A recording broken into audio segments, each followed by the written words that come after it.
Welcome, fellow superheroes, to Shadow Shoutouts. In this activity, we are going to explore shadows using superhero call signs and light.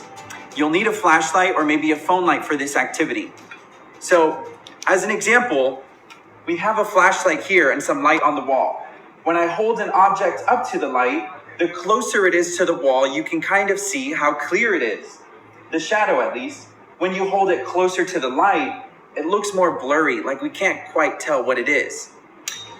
We're going to use the same concept of light, but with some superhero symbols. So you should have a few examples in front of you to choose from.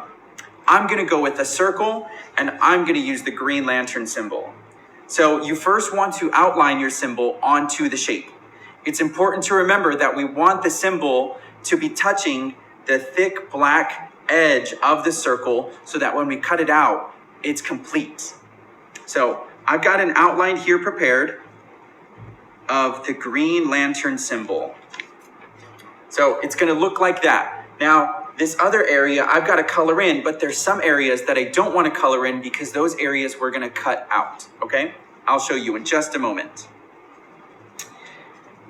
There's lots and lots of superhero symbols out there, so you may take your time choosing and picking which ones you like.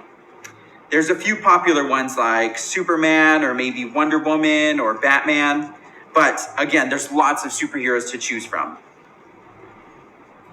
All right, just coloring in my Green Lantern symbol here. Now, I decided to go with crayons, but you can use markers or maybe even color pencils. All right, my superhero symbol is almost finished.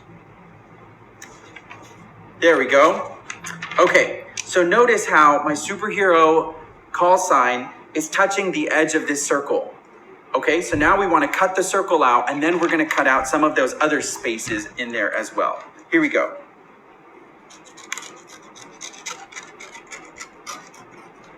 Do you have a favorite superhero? Maybe more than one favorite superhero? Or are maybe you a fan of the villains? The villains are kind of fun sometimes too. Okay, here we go. So I've got my call sign, but if we hold this up to the wall and put a flashlight on it, it's just gonna look like a big circle.